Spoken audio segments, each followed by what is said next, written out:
Welcome to NucleCast, the official podcast of the ANWA Deterrence Center. Our host is Dr. Adam Lowther, co-founder and vice president for research at the National Institute for Deterrence Studies. The ANWA Deterrence Center is a 501c3 organization ensuring a broader understanding of the nation's strategic nuclear deterrent and its ongoing modernization. Thank you for listening and welcome to the show. The views of the host and the guests are their own. Welcome back to another exciting episode of NucleCast. Of course, I'm your host, Adam Lowther, and today we've got a great guest. I'm talking about Jonathan Ventura, who spent 35 years in the nuclear enterprise at NNSA and DOE and the labs, and then he retired, and then he went to Montana State University, where he is a career coach, and he's helping to try to meet the national security enterprise's need for talent. And so we thought we'd have him on NucleCast today because we've had a number of episodes of NucleCast. We could actually do an entire series because we've talked to, young people who are interns. We've talked to, younger people who are now in NNSA and DOE. We've talked to, much of the senior leadership at NNSA about how they recruit and retain. We've talked to the Navy about it. So we've done a lot of discussion about this. But we've never talked to somebody who's been on both sides and knows NNSA and then said, okay, I'm going to take that experience and then I'm going to go to the college university side and then I'm going to, help them through that process, help them to understand what they might do and how they might be useful and dispel myths and all that kind of stuff. So with that said, Jonathan, welcome to NucleCast. Thank you, Adam. So you're up at Montana State, you're a career coach, and you're building programs to try to bring the best talent into, the nuclear weapons complex and national security more broadly. So tell us, sort of what you're doing and, how is that working out and what are you finding in terms of lessons learned that might be useful for our listening audience who tends to be a more senior group of folks? Sure. The goal of the university is to help all of its students, both undergraduates and graduate students, find meaningful work when they graduate.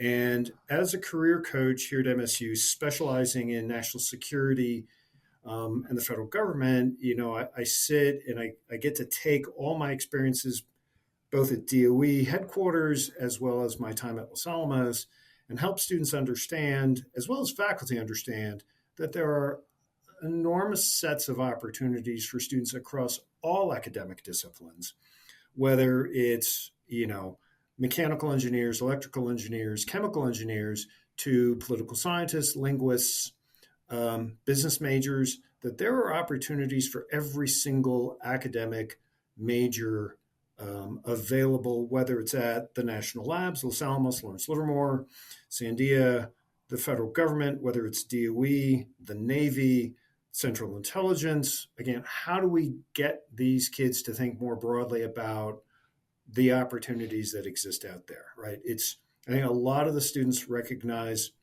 that this is a very challenging time for the United States, both domestically and clearly internationally, with what we've seen happening in Russia and hopefully what doesn't happen in Taiwan. But students here are pretty aware. And the other thing that I think helps make the students aware is that the number of veterans here at Montana State is actually one of the largest groups of veterans in any college campus. And so the Veterans Organization here at MSU is extremely active, and they obviously have the real hands-on experience in dealing with national security issues that some of the other students aren't quite so involved in. So part of my job is to get students to think more broadly.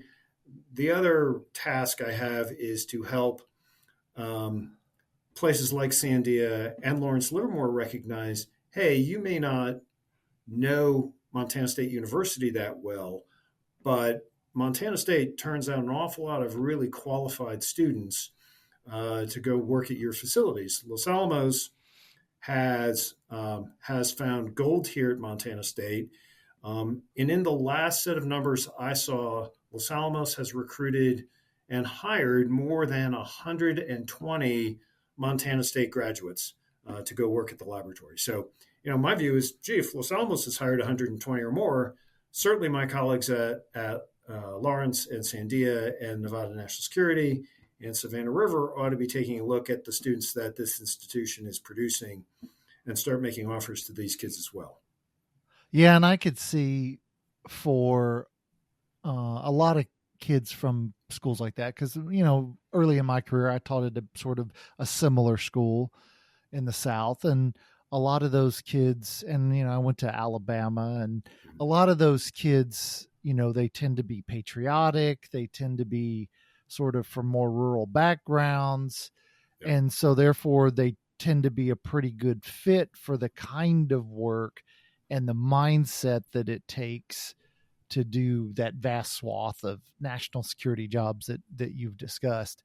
And so I would think that these kind of schools, and if you take like Livermore, for example, Livermore sort of has a pipeline with Berkeley, and you get Right. a lot of folks from Berkeley. And then, if you look here, I live in Kansas City now, and KCNSC has a pipeline with they're looking at K-State, Kansas and Mizzou, be just proximity, and the agency and those and DOD tend to hire out of Georgetown, and so you have these sort of pipelines that people look to, but then they often overlook, the schools that are in, the middle of Montana. Right. And so that's sort of, the utility of having you there, I would think, would be your network of folks that you worked with over all those years and understanding the system, and then being able to translate that to the students and then say, hey, I've got a really bright cat and he belongs in this division at Los Alamos. And so you're right. Some federal agencies and some institutions, have very strong relations with other colleges and universities, and certainly not to take away from those relationships. But I would also point out that, for example, the agency was here about a month and a half or so ago and spent 5 days here at MSU. And when the agency is willing to spend 5 days at an institution like this, they're pretty serious about finding a broader set of students to come and work for them. And, I went to some of the all hands that the agency ran here at MSU, and the rooms were full of students. I mean, there were a lot of students who were genuinely interested, and a lot of them, I think it's fair to say, were surprised that there were opportunities for them at the agency. Similarly, we've had Navy Nuclear Lab here several times for, we call them, industry days. We've had an industry day for Los Alamos. We've had an industry day for Savannah River. So we are trying to reach out and, again, give our students, a broader set of opportunities, as well as give, again, my colleagues at Lawrence, Los Alamos, and others the opportunity to come and find a whole new set of talent. And, the university is investing a great deal of money. I should say the state is investing a great deal of money here at MSU. We're in the process of building a brand new high-performance computing, supercomputing building here at MSU, the Gianforte Center for High-Performance Computing, which is literally under construction as we speak. The engineering facilities here at MSU are quite strong. There is space slightly off campus where employers who have classified work that they need help with, the university can help with that as well. We do have both cleared faculty as well as cleared staff, faculty, staff, and students with clearances. So again, if an institution needs some help with some of that work, it can actually be done here at MSU at both a DoD top secret and a DOE Q level clearance. Yeah, that's a sort of a rare treasure for many universities, and exactly. And then having faculty who know and understand how right. to protect information is can be sometimes a challenge. So, Yes. so let me ask, if you're going to give advice. So many of our listeners are, senior officers in the Air Force, or we have contractors, and we have DOE and NSA folks. We tend to draw a more experienced crowd at Nuclecast. So if you were to give advice to them about success in recruiting, and recruiting, as we've had these previous episodes where we've talked about it, there's success in recruiting. Their big challenges at about the 6-year mark. People say, okay, well, I've got the experience, I've got the clearance, I'm now going to go to industry. So what kind of advice can you give people about finding the right talent and the kind of talent that wants to stay? I think the first piece of advice we tend to give potential employers is make it clear to the student that how important the mission is. If the student understands the importance of the mission, they tend to stay. I think that's number one. Number two, think about your educational benefits, because a lot of students who come out of a place like this, they're seriously interested about a master's degree and a PhD, and then they're trying to figure out, okay, how am I going to pay for this, right? I just spent 4 years. I've spent a lot of money at a university, and it doesn't necessarily mean just Montana State, but I've spent a lot of money, and I have to figure out, how do I afford my next level of education? And what we tell students is, when you think about a job, don't think just about the salary. Look carefully at the benefits, educational benefits, medical benefits, life insurance benefits, all those things that make up the package. So those are the types of things. But I think most important to employers is focus on your message, focus on talking to students in a way that gives them what I like to call the aha moment. They go, now I understand, why is this so important, right? And I think, and I'll admit I am biased, but I believe the mission that DOE and NSA is doing on behalf of the nation is incredibly compelling. The work that's been done, up through the end of the last Cold War, kept the nation safe. The challenge going forward is, we have a new set of security threats that the United States has to deal with. And how can you, as that next generation, help preserve freedom and democracy in the United States? And I think most students here would positively react to that message. Yeah, there's something about, and this is and this may be a challenge that you don't face quite as much. I also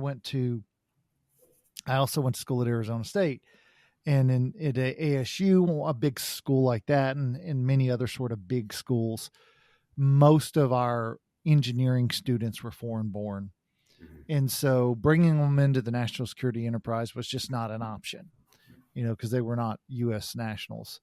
And so I wonder if at some of these smaller places and sort of the, flyover country universities, if that is less of a problem. And so there's a lot more opportunity to recruit engineers and scientists and all that stuff there. Right. So we are, as I'm sure most of you know, right, we started as a land grant institution. There aren't a large number of foreign nationals here at MSU. I've seen maybe 10 over my 2+ almost 3 years now here at MSU. So the vast majority of the students are U.S. citizens, and we explain to them that part of getting a clearance is you have to be a U.S. national. But again, I'd say the vast majority of the students I talk to are all U.S. nationals, and are all generally pretty interested in.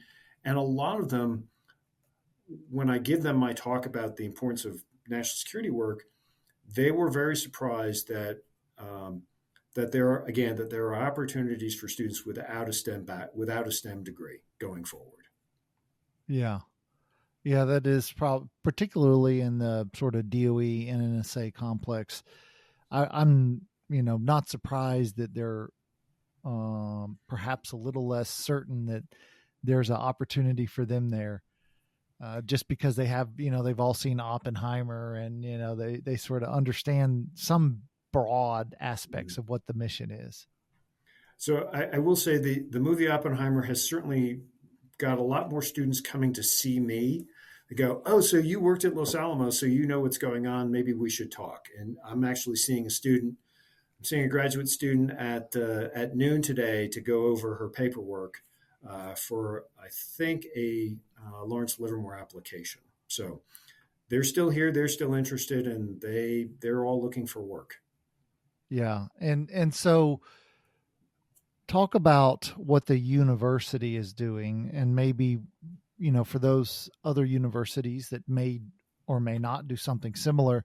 Tell me about, on the university side, specifically what you're doing to sort of help, grow this pipeline into NNSA and the labs, and what exactly are you doing? So there are multiple things we're doing. So the biggest event that we do twice a year is Career Day, right? So, there's Career Day in the fall, there's Career Day in the spring. Career Day in the fall, we're expecting to see on the order of 300 employers here at the university across all disciplines, from state police to Los Alamos to Navy Nuke to the CIA, sort of a very broad spectrum of employers. 2 weeks out before career fair, we have time set aside for students to come and see us and get them ready for what does an interview look like? What should your resume look like? What might your cover letter look like when you're ready for a cover letter? The university even gets to the point of, we call it Bobcat Closet. So in the event a student doesn't have a shirt and a tie and a jacket for an interview, the university makes that clothing available for the students so that they're presentable to a potential employer, right? Yeah. Because let's face it, first impressions are lasting impressions. If you show up in a t-shirt and ripped jeans, that may not be the best foot forward when you're looking for a job. So we do that. We even give the students the opportunity for, we call it an etiquette dinner. Okay, well, what does it mean when you sit down for a business lunch or business dinner? That's part of the interview process, right? Again, some of these are first-generation college students who may not be aware that, there's a salad fork and a soup spoon and a dessert spoon. So, the university really tries to give the students everything we can to get them ready for the interviews at career fair. We also sponsor, in partnership, again, with, for example, Central Intelligence, Navy Nuclear Labs, Los Alamos Labs, and we'd certainly be happy to do it for other institutions, is we'll bring them on campus. We'll bring those institutions on campus. We'll have them sit down with faculty and staff to talk about what's the mission at Savannah River, what's the mission at Lawrence, what's the mission at Sandia. So have them talk to faculty, because students spend a lot of time with faculty, and faculty can be, important vehicles for encouraging students to think about, what are the career opportunities out there.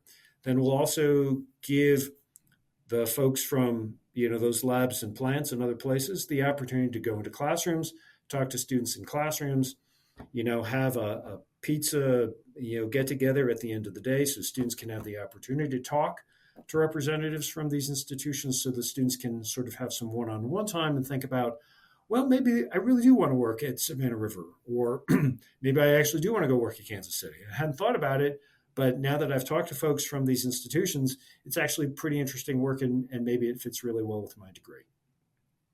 Yeah, that's so we're at that time of the show where I got to take a quick break. Okay. But when I come back, I want you to let me know, is there sort of a network of guys like you across universities, or are you sort of a lone ranger doing this work? Or tell me sort of how this works across universities across the country. So you're listening to Nuclecast, and we'll be right back. This episode of Nuclecast is brought to you by the ANWA Deterrence Center, whose mission is to educate Americans about the nuclear enterprise and strategic deterrence.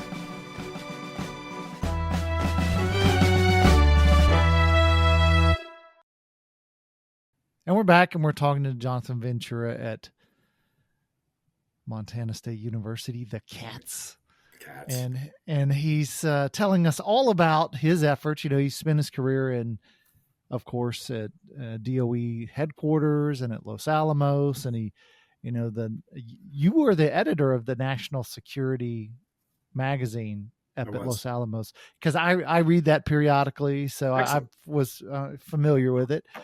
So, but is there sort of a network of people like you, maybe retired folks, who say, you know, I want to go live in a beautiful place like Bozeman, Montana, and you know, get young kids interested in working at the labs, and do you talk to each other, or are you sort of a one-off and you've sort of created your own program, or how does this work writ large? So it would be great if there was a network of retired guys across the country working at universities to, again, help students find that job. But as far as I know, I may be one of the few. I mean, I do reach out to my colleagues and friends that I still have, whether they're actively employed at, say, Joint Base Pearl Harbor, or I've reached out to some of my colleagues at both Lawrence and Sandia saying, hey, I've got some really good kids. You really ought to take a look at these kids. And I have sent some kids specifically on to all three of those institutions. But I think I'm sort of a lone ranger. And, you know, if any is interested in working at other universities, I'm sure other universities would be grateful for the help.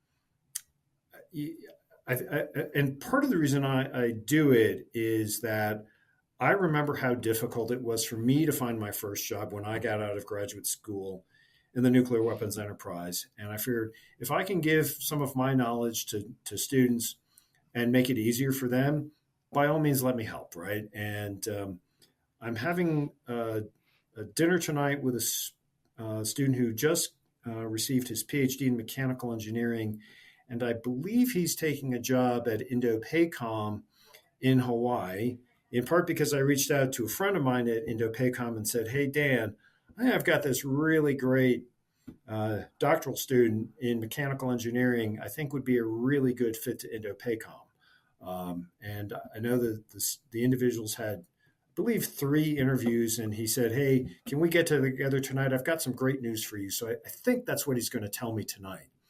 Yeah, that's one of the really important things, is just the networking aspect. Because I remember whenever I had a master's degree and I was like, man, what do? I don't know what I'm going to do with it.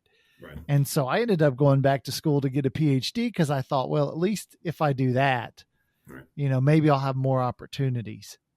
Right. And I should say, let me back up for just a second. I think the other aspect of how institutions can attract students is support capstone projects, right? Every student here at MSU has to complete a capstone project. And I know my colleagues at Los Alamos, there are several colleagues of mine at Los Alamos who support between 6 and 10 capstone projects every year.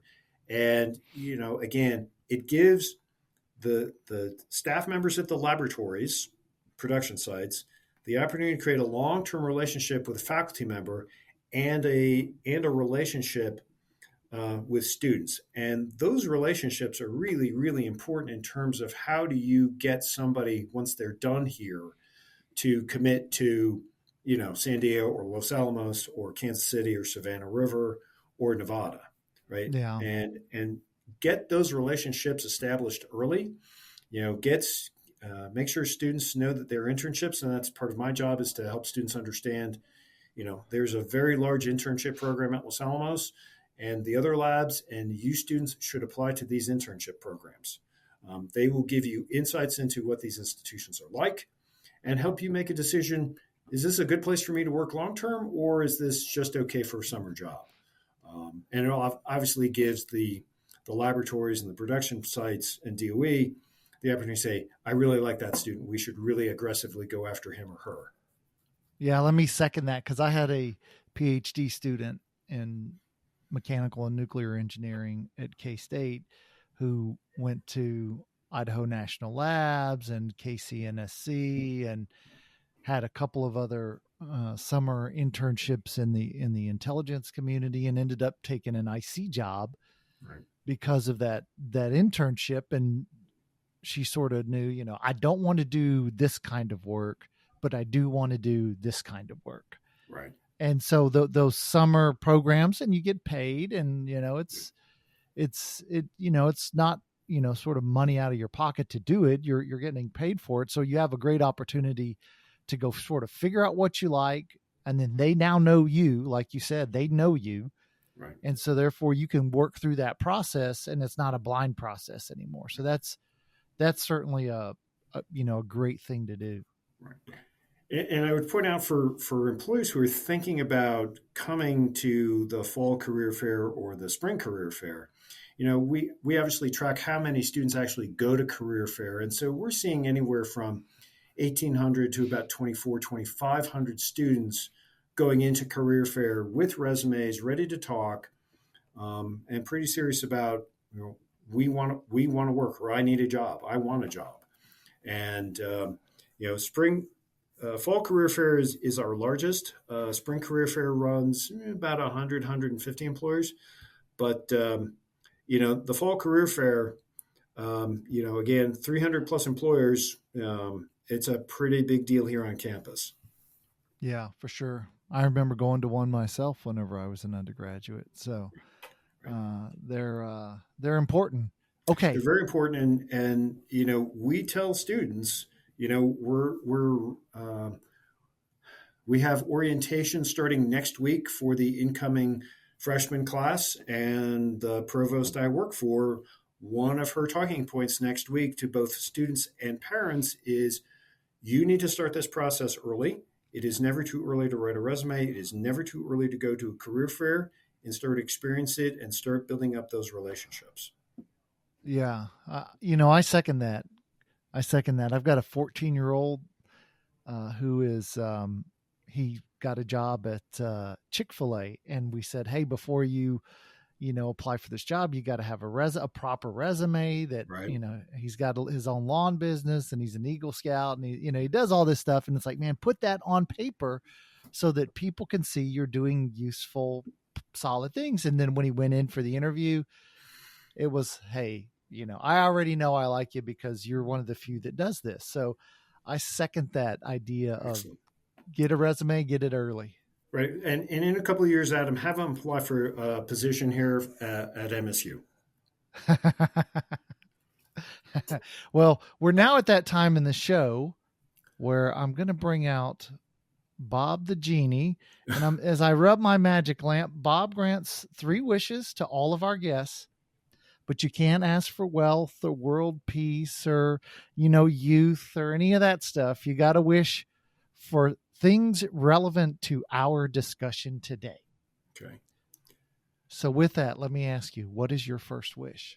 My first wish would be to see my colleagues from Lawrence and Sandia labs show up at career fair. I think we have a student population that would fit beautifully with both institutions. That's wish one. Okay, that's a good wish. And are your kids, well, they're adults, are your young people, do they have a sense of because this is one of the things I find about young people now is they're not used to the sort of level of competition and rigor that is sort of the standard at the labs. Is that, have you gotten any feedback that, to sort of be successful at the labs are having to make a big jump, or are they sort of prepared for the rigors and challenges and high expectations that are sort of the norm at the labs? So I think the vast majority of the students that I talk to, especially coming out of both the engineering part of the university and to some extent the business end of the business school of the university, I think they generally are understanding of the challenges and the intellectual rigor. And I do actually spend a lot of time when I talk to students about the rigor and the seriousness of what the labs plural do. And I usually use the annual assessment letter that the 3 lab directors end up signing. And my point to the students is that, once the lab directors sign their respective letters, there is nobody that can change what the laboratories tell the President of the United States.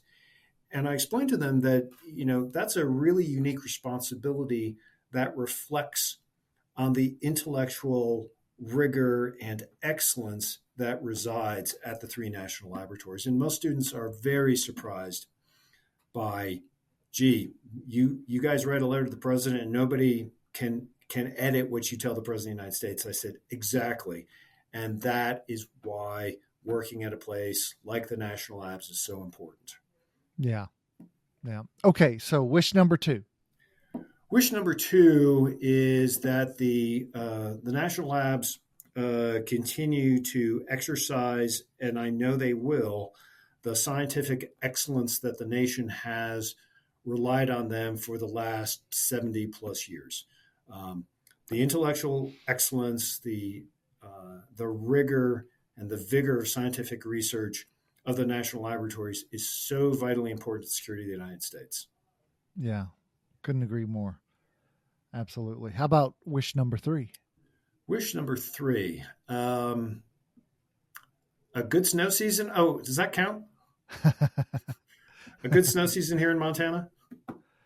Yeah. Last year that's one thing great about living in, northern Missouri, northwest Missouri, is that you get 4 seasons. But last year we didn't get much snow, but I did have the chance to take the kids to the second coldest NFL game in history when the Chiefs played the Miami Dolphins in the playoffs, and the Dolphins were not prepared for that kind of weather. So, so I second, having a good bit of snow.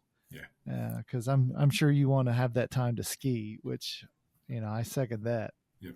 And we need the snow not only for skiing, but also to help, obviously the farmers and the ranchers here in the state of Montana, grow the crops and continue to help feed the nation. Oh yeah, for sure. I don't think of Montana as a farming state per se, just because I think of it being so far north. But that's a good point. Huge farming state, right? Oh well, Jonathan Ventura, thanks for coming on Nuclecast. It was an interesting conversation because we talk about the needs from the sort of DOE NNSA side, but we never really talk about what's going on at universities and how, like you as a retired lab guy who's sort of said, hey, my second career is going to be helping kids, these college students come into the nuclear complex. So that's it's great to talk to you and great to hear what's going on. Thank you, Adam. It's been great fun. And of course, thanks to you, the listeners, for joining us on this episode, and we'll see you next time. Well, that was a good, interesting conversation. You don't normally talk on the university side, and particularly with somebody who's spent their career, in the labs. So, Jonathan, that's sort of what he does now. So it was a great talk, great discussion. Hopefully it was useful for you. Maybe he had some, interesting things that you can take back and sort of go, okay, I think we can help by doing this. If we did that, we've accomplished our mission. This has been a production of the ANWA Deterrence Center. Our executive producer is Kimberly Charrington, and this episode has been engineered and mixed by David Krumthal. Follow the show on LinkedIn, Facebook, and Twitter at Nuclecast.